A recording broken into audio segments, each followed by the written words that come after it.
مسلمان تو ثابت قدم رہے، جو صحیح العقیدہ، راسخ العقیدہ، مضبوط عقیدے کے مسلمان ثابت قدم رہ کر حق کی خاطر ہر مصیبت برداشت کرنے کے لیے تیار تھے۔ لیکن کچھ مسلمان ایسے بھی تھے جو کفر کی طاقت سے کبھی خوفزدہ بھی ہو جاتے تھے۔ ایسے لوگوں کو بتایا جا رہا ہے کہ انعام کے مستحق تو صرف وہی مردان مجاہد ہیں جو ثابت قدمی سے حق پر جمے رہتے ہیں، اور جتنا امتحان اتنا انعام، جتنا امتحان اتنا انعام۔ انہی لوگوں کے لیے جو آزمائش کے وقت میں بھی استقامت کا مظاہرہ کرتے ہیں۔ اسلام صرف زبانی دعوے کا نام نہیں کہ آپ نے دعویٰ کر لیا آمنا لا الہ الا اللہ، صرف دعوے کا نام نہیں، بلکہ یہ ایک عملی زندگی ہے جس میں کبھی خواہش نفس اور کبھی دنیا جہاں کی خواہشات کے خلاف میدان میں ثابت قدمی کا مظاہرہ کرنا پڑتا ہے، آپ کو اپنے کردار سے دکھانا پڑتا ہے۔ تو اہل مکہ ان نوجوانوں سے جو رسول اللہ صلی اللہ علیہ وسلم پر ایمان لا کر 1000 جان سے قربان ہو رہتے تھے، کہتے تھے کہ دیکھو تمہاری کتاب قرآن ہی میں تو والدین کی فرما برداری کی بھی بات لکھی ہوئی ہے، لہٰذا ہم تمہیں کہتے ہیں کہ محمد صلی اللہ علیہ وسلم کے مذہب کو چھوڑ دو۔ تو اسلام میں داخل ہونے والوں میں کو بھی بڑے بڑے سردار کہتے تھے کہ تم ہماری بات مان لو، دین حق کو ترک کر دو، اگر کل قیامت کے دن اللہ نے تم سے باز پرس کری تو ہم جواب دے دیں گے تمہاری طرف سے معاذ اللہ ثم معاذ اللہ، اور کہیں گے ان کا قصور نہیں، ہم لوگوں نے ان سے کہا تھا کہ دین اسلام چھوڑ دو۔ یعنی آپ دیدہ دلیری دیکھیں ان لوگوں کی کس طرح کی گستاخیاں۔ اور کیا ہے آگے اس صورت میں مسلمانوں کو آگاہ کیا گیا کہ تم سے پہلے جو انبیاء تشریف لائے اور ان کے ماننے والے گزرے، ان پر تم سے بھی زیادہ سخت امتحان آئے اور بڑی مدت تک ان کو ستایا گیا، لیکن بالآخر اللہ کی مدد ان کے لیے آئی۔ اسی طرح تم بھی ثابت قدم رہو، اللہ کی مدد آ کر رہے گی۔ مسلمانوں کو بتایا گیا کہ اگر کسی جگہ تمہیں خدا کی عبادت سے روکا جا رہا ہے تو اللہ کی زمین وسیع ہے، جہاں خدا کو سجدہ کر سکو وہاں چلے جاؤ۔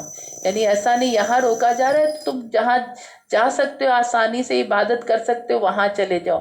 آخر میں بتایا گیا کہ یہ لوگ دنیاوی لذتوں، حرص و حوث، غرور و گھمنڈ میں مبتلا ہیں اور اللہ کے ساتھ شرک اور رسولوں کا انکار ان کا شیوا، ان کی عادت ہے، اور یہ اپنی دولت پر طاقت پر نازاں ہو کر دنیا کو دائمی گھر سمجھ بیٹھے ہیں، ہمیشگی کا گھر سمجھ بیٹھے ہیں۔ دنیا کی حقیقت تو بڑی کمزور ہے۔ تم نے اپنے خیال میں جن عقائد اور اعمال کو مضبوط سمجھ رکھا ہے وہ تو مکڑی کے جالے سے بھی کمزور ہے، جو معمولی چوٹ بھی نہیں برداشت کر سکتا اور ختم ہو جاتا ہے۔ تو اسی طرح تم اور تمہارا مادی سامان و لشکر وغیرہ خدا کی ایک برچھی برداشت نہیں کر سکیں گے اور ختم ہو جائیں گے۔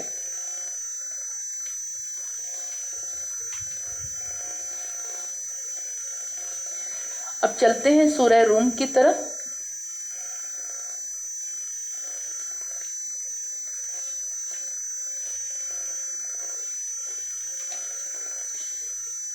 سورہ روم جو ہے یہ بھی مکی صورت ہے، 60 آیتیں ہیں، 6 رکوع ہیں، اور سورہ روم کی ابتدا غلبے اور نصرت کے ذکر سے کی گئی جو اللہ کی راہ میں جہاد کرنے سے حاصل ہوتا ہے۔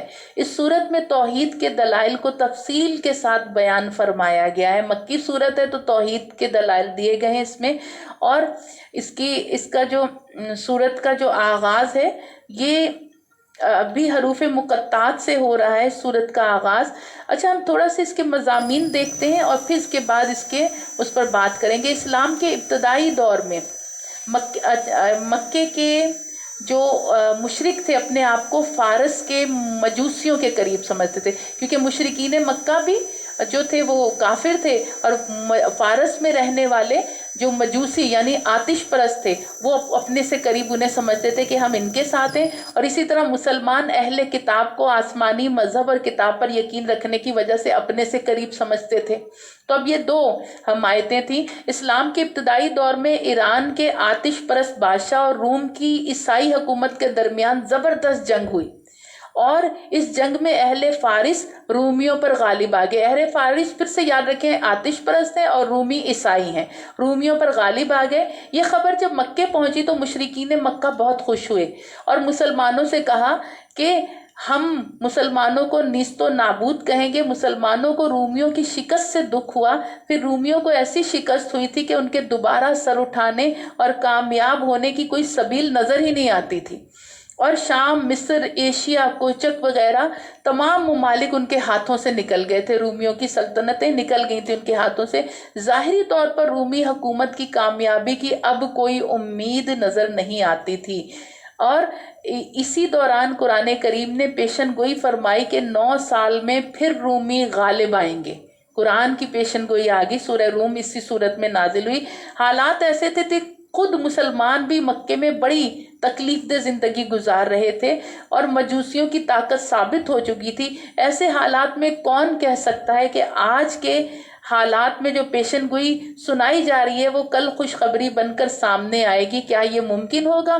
یقیناً ممکن ہے، کیونکہ رب العلا جو اللہ غالب ہے، علی امری ہی، ہر چیز پر غالب ہے اور قادر مطلق ہے، اسی کے فیصلوں کو غلبہ ہے اور رہے گا۔ مسلمان مکے سے ہجرت کر کے مدینہ پہنچ گئے، حق و باطل کے پہلے معرکہ میدان میں بدر میں پہنچے، جہاں قادر مطلق نے مٹھی بھر مسلمانوں کو اپنے سے کئی گنا زیادہ اور تکبر اور غرور سے سرشار کفار پر غالب کر دیا۔ اسی فتح کے وقت میدان بدر میں مسلمانوں کو رومیوں کی فتح یاب ہونے کی خوشخبری بھی مل گئی۔ گویا 2 خوشخبریاں مل گئیں، ایک بدر کی اور ایک رومیوں کی بھی خوشخبری ملی، اور اس طرح قرآن کریم کی پیشن گوئی سچ ثابت ہو گئی۔ اور مومنوں نے اپنی آنکھوں سے مشاہدہ کر لیا کہ ظاہری اسباب کچھ بھی ہوں، اللہ جس کو چاہتا ہے کامیابی اور کامرانی عطا فرماتا ہے۔ اللہ کا وعدہ سچا ہے۔ اسی عنوان سے اللہ کی وحدانیت، اس کی قدرت، امر حق اور آخرت کا بیان شروع ہوتا ہے۔ اللہ کی معرفت حاصل کرنا چاہتے ہو تو اس کی صفات پر غور کرو، خود اپنے آپ کو دیکھو، تمہیں کیسے پیدا کیا، تمہارا جوڑا بنایا، آسمان، یہ زمین، تمہاری زبانیں، تمہارے رنگ، یہ دن اور رات، یہ برق و باران، موت و حیات، کیا یہ سب چیزیں اللہ بزرگ و برتر کی قدرت اور حکمت پر شاہد نہیں؟ یقیناً ہیں، اور لیکن اہل فکر کے لیے اور اہل دانش کے لیے۔ اور جب پیغام حق نگاہوں سے اوجھل ہو جائے تو انسان مقصد حیات کو بھول جاتا ہے، اور یہ عمل انفرادی طور پر ہر ایک فرد کے لیے نقصان دہ ہے، اور اگر اجتماعی طور پر اس کا مظاہرہ ہو تو یہ کام سب کے لیے نقصان کا باعث بن جاتا ہے۔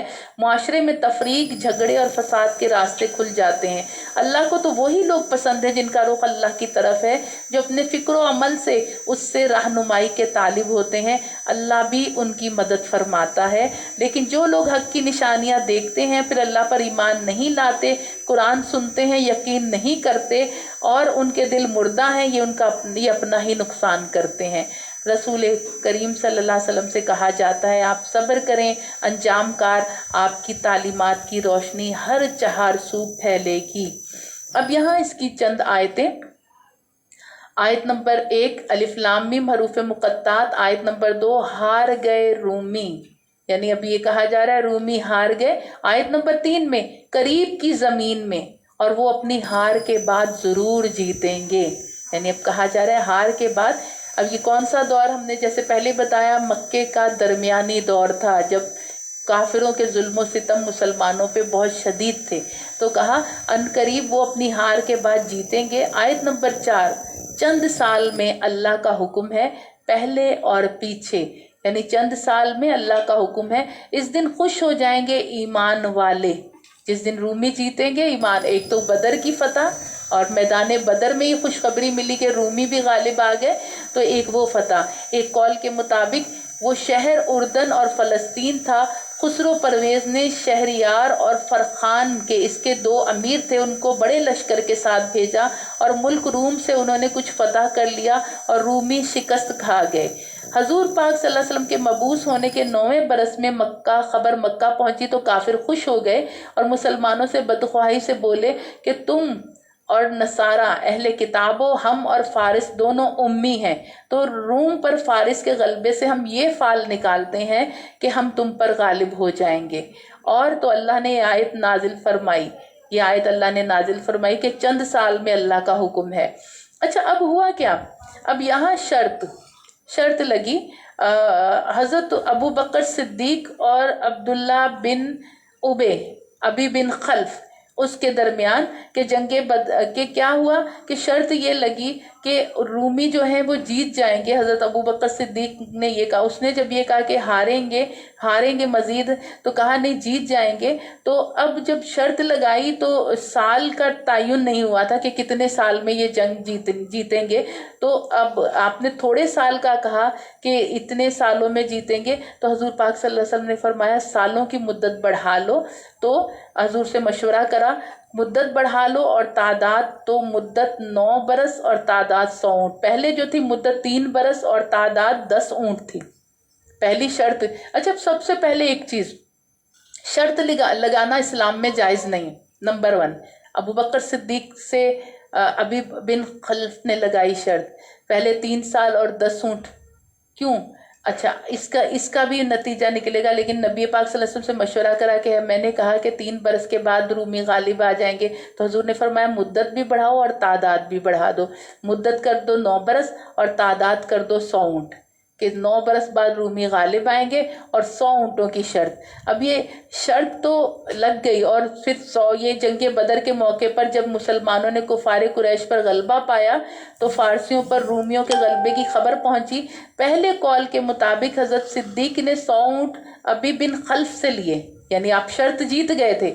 اور دوسرے قول پر اس کے ضامن سے اس وقت کے ابھی جنگ احد میں ہو گیا تھا، ہلاک ہو گیا تھا. تو حضور نے فرمایا اب کیا ہوا، اب بعض قول میں کہ یہ جنگ احد کے موقع پر یہ ہو گیا تھا تو اس کے ضامن. اچھا جب شرط لگتی تھی تو ایک ضامن بھی بنایا جاتا تھا کہ اگر تم زندہ نہیں رہے تو کون ہوگا تمہاری طرف سے شرط کو پورا کرنے والا، تو ایک ضامن بھی. ایک قول کے مطابق اس ضامن نے 100 اونٹ دیے، ایک قول کے مطابق ابی بن خلف نے دیے کہ وہ زندہ تھا، اور ایک قول میں کہ وہ مر گیا تھا. اب دیکھیں شرط لگانا اسلام میں منع ہے، تو اب یہ 100 اونٹوں کا کیا کرا، سرکار کے مشورے پر آپ نے 100 اونٹ صدقہ کر دیے. اپنے پاس نہیں، کیونکہ شرط کے تھے نا، تو اپنے پاس نہیں رکھے، صدقہ کر دیے. 100 اونٹ جو جیتے تھے تو وہ صدقہ کر دیے. تو آیت نمبر 15 میں تو جو ایمان لا چکے اور نیکی کے کام کیے ہیں وہ جنت کی کیاری میں ہیں اور وہ خوش کیے جائیں گے. یعنی جو ایمان لائے اور نیکی کے کام کرے تو جنت کی کیاری میں خوش کیے جائیں گے. خدا کے دوست جو ہیں بہشت کے باغوں میں اور ہیں، اور اس میں وہاں خوشی کے ساتھ یہ سماع کریں گے، یعنی اس کو سماعت کریں گے کہ حضرت داؤد کو حکم پہنچے گا کہ نغمہ دل پذیر اور شوق انگیز آواز جو ہم نے عطا فرمائی ہے اس سے زبور کو پڑھو. تو حضرت داؤد علیہ السلام زبور پڑھیں گے، اور اے موسیٰ تم تورات پڑھو، تو وہ تورات پڑھیں گے. اے عیسیٰ تم انجیل پڑھو، حضرت عیسیٰ انجیل پڑھیں گے. اور اے اسرافیل تم قرآن پڑھو، تو حضرت اسرافیل قرآن پڑھیں گے. اور اس آوازوں سے جنتیوں کو خوش کیا جائے گا، اس سے خوش ہوں گے. اور امام سالبی اور امام اوزائی سے نقل کرتے ہیں کہ حضرت اسرافیل علیہ السلام سے زیادہ کوئی خوش آواز نہیں ہے. آپ کی آواز ایسی خوبصورت ہے، آپ سے زیادہ کوئی خوش آواز نہیں. جب وہ خوش آوازی کرتے ہیں تو سب فرشتے اپنے عوارضوں اور افکار سے باز رہتے ہیں، سب کام چھوڑ دیتے ہیں اور فرشتے ان کی خوش آوازی میں محو ہو جاتے ہیں. حضرت اسرافیل علیہ السلام کی آواز اتنی خوبصورت ہے. تو جنتی کیسے خوش ہوں گے؟ حضرت داؤد زبور پڑھیں گے، حضرت موسیٰ تورات پڑھیں گے، حضرت عیسیٰ انجیل پڑھیں گے، اور حضرت اسرافیل قرآن پڑھیں گے، جس سے جنتیوں کو خوش کیا جائے گا ان کی آوازوں سے. پھر کہا جا رہا ہے آیت نمبر 21 میں، اور اس کی نشانیوں سے ہے کہ پیدا فرمایا تمہارے لیے تمہیں سے جوڑے کہ آرام پاؤ ان کی طرف، اور کر دیا تمہارے درمیان محبت اور رحمت. بے شک اس میں ضرور نشانیاں ہیں ان کے لیے جو سوچیں. یہ آیت جو ہے آیت نمبر 21 سورہ روم کی، اس کا نشان لگا لیں. اور یہ آیت بھولیں نہ، زوجین میں محبت بڑھاتی ہے اور ایک دوسرے کے احساس کا جذبہ پیدا کرتی ہے. زوجین میں آیت نمبر 21 سورہ روم کہ اس کی نشانیوں میں سے پیدا فرمایا تم میں اور تمہارے اندر سے تمہارے جوڑ کہ آرام پاؤ، سکون پاؤ ایک دوسرے سے، اور کر دیا تمہارے درمیان محبت اور رحمت. بے شک اس میں ضرور نشانیاں ہیں ان کے لیے جو سوچ سے کام لیں. آیت نمبر 52 کہ بلا شبہ تم کان نہیں دے سکتے ان مردوں کو اور نہ پیغام سننے کے قابل کر سکو ان بہروں کو کہ جب انہوں نے رخ پھیر لیا پیٹھ دکھا کر۔ اب اللہ تعالیٰ فرما رہا ہے محبوب یہ مردے ہیں، ان کو تم کان نہیں دے سکتے، یہ مردے بظاہر چل پھر رہے ہیں، کھا پی رہے ہیں، بول رہے ہیں، باتیں کر رہے ہیں، باتیں سن رہے ہیں، لیکن محبوب یہ مردے ہو چکے ہیں، ان کے دل مردہ ہو چکے ہیں اور آپ ان کو کان نہیں دے سکتے اور نہ پیغام سننے کے قابل کر سکتے ہیں آپ ان بہروں کو۔ یہ بہرے ہیں، پیغام نہیں سنتے، جب انہوں نے رخ پھیر لیا پیٹھ دکھا کر تو بس اب یہ ختم ہے۔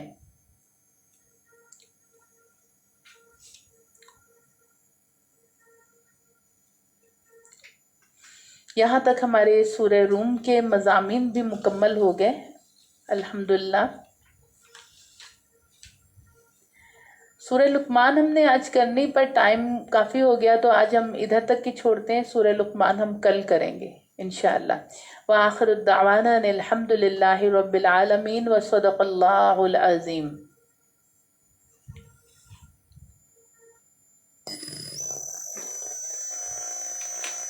مختصر دعا کر لیتے ہیں۔ اللہم صلی علی محمد وعلی آل محمد کما صلیت علی ابراہیم وعلی آل ابراہیم انکا حمید مجید۔ اللہم بارک علی محمد وعلی آل محمد کما بارکت علی ابراہیم وعلی آل ابراہیم انکا حمید مجید۔ بسم اللہ الرحمن الرحیم الحمدللہ رب العالمین الرحمن الرحیم مالک یوم الدین ایاک نعبد و ایاک نستعین اہدنا الصراط المستقیم صراط الذین انعمت علیہم غیر المغضوب علیہم ولا الضالین آمین۔ بسم اللہ الرحمن الرحیم قل اللہ احد اللہ الصمد لم یلد ولم یولد ولم یکن لہ کفوا احد۔ بسم اللہ الرحمن الرحیم رب اشرح لی صدری ویسر لی امری واحلل عقدۃ من لسانی یفقہوا قولی رب اجعلنی مقیم الصلاۃ ومن ذریتی ربنا تقبل دعا ربنا اغفر لی ولوالدی وللمؤمنین یوم یقوم الحساب ربنا آتنا فی الدنیا حسنۃ وفی الآخرۃ حسنۃ وقنا عذاب النار وقنا عذاب القبر وقنا عذاب الحشر وقنا عذاب المیزان وقنا عذاب الصراط وادخلنا جنت مع الابرار ربی یسر ولا تعسر ربی انزلنی منزلا مبارکا وانت خیر المنزلین انی مغلوب فانتصر اللہم اجرنا من النار یا ارحم الراحمین یا ارحم الراحمین یا ارحم الراحمین یا ربنا یا ربنا یا ربنا یا ربنا یا ربنا یا ربنا یا رحمان یا رحیم الہ العالمین۔ رب کریم تیری عاجز بندیاں تیری پاکی بیان کرتی ہیں، تیری رحمت تیری عطا تیرا فضل و کرم کہ ہم یہاں بیٹھے ہماری زبانوں سے کلام پاک کے مضامین جاری ہوئے، تیری شان بیان کی گئی، تیرے حبیب پاک صلی اللہ علیہ وسلم کا ذکر کیا گیا، تیرے نیک بندوں کا تیرے کلیم کا ذکر ہوا۔ پروردگار مہربان یا اللہ رب کریم مولا پاک یہ سب تیرا فضل و کرم ہے، تو اپنے فضل و کرم کو ہم پر اسی طرح جاری و ساری رکھنا۔ اس ذکر کرنے میں اس بات کرنے میں کہیں کوئی بے ادبی کوئی کوتاہی کوئی زبر زیر پیش کی غلطی ہو گئی ہو تو اپنی رحمت کاملہ کے صدقے ہماری غلطیوں کو درگزر فرماتے ہوئے ہمارا یہ پڑھنا یہ سننا یہ بیٹھنا یہ سمجھنا تیری بارگاہ میں قبول اور منظور فرما لے۔ اس کا ثواب حضور نبی رحمت صلی اللہ علیہ وآلہ وسلم کو، تمام انبیاء کرام صحابہ کرام ازواج مطہرات اہل بیت اطہار تابعین تبع تابعین ائمہ اربعہ مشائخ المدینہ اولیاء کاملین مجددین محدثین صدیقین شہداء کرام اولیاء اعظام علماء کرام کل مومنین اور مومنات کو عطا فرمانا۔ اس کا ثواب اہل محفل کے تمام مرحومین کو عطا فرمانا، درجات کی بلندی عطا فرما، ان کی قبور کو پر انوار جنت کے باغوں میں سے باغ تحد نگاہ وسیع و کشادہ فرما دے، روشنیوں کا مرکز خوشبوؤں کا مرکز بنا دے، تحد نگاہ وسیع فرما دے۔ یا الہ العالمین تو ہمارے اگلوں کو بخش دے، ہمارے پچھلوں کو بخش دے، ہم گنہگاروں کو بخش دے، ہم خطا کاروں کو بخش دے، ہم سیاہ کاروں کو بخش دے۔ یا الہ العالمین بیماروں کو شفا کلی صحت کاملہ عاجلہ عطا فرما، تنگ دستوں کی روزی فراہ کر دے، بے نمازیوں کو نمازی بنا دے، بے ہدایتوں کو ہدایت والا کر دے۔ یا اللہ رب کریم بے اولادوں کو صاحب اولاد فرما، بے نکاحوں کو نیک جوڑ عطا فرما دے، ماں باپ کے نافرمانوں کو ماں باپ کا فرما بردار کر دے، ماں باپ کو اولادوں کی صحیح اسلامی تربیت کرنے والا بنا دے۔ یا اللہ ہر برائی سے محفوظ رکھنا، ہر شر سے محفوظ رکھنا، ہر آفت سے محفوظ رکھنا، آفت و بلیات سے محفوظ رکھنا، وبائی امراض سے محفوظ رکھنا، موذی امراض سے شفا یابی عطا فرما۔ یا اللہ رب کریم ہمارے ملک پاکستان کو رہتی دنیا تک اسلام کا مضبوط قلعہ بنا دے، اس میں بسنے والوں کو شاد و آباد رکھنا، پاکستان کو اندرونی بیرونی سازشوں سے محفوظ رکھنا۔ آمین اللہم آمین۔ ان اللہ و ملائکۃ یصلون علی النبی یا ایھا الذین آمنوا صلوا علیہ وسلموا تسلیما۔ سبحان ربک رب العزۃ عما یصفون والسلام علی المرسلین والحمد للہ رب العالمین۔ جب دم واپسی ہو یا رب ہم سب کو نصیب کرنا کلمہ حق پڑھنے کی توفیق۔ حق لا الہ الا اللہ محمد رسول اللہ صلی اللہ تعالی علی خیر خلقی محمد وآلہ وصحبہ اجمعین برحمتک یا ارحم الراحمین۔ اللہم آمین۔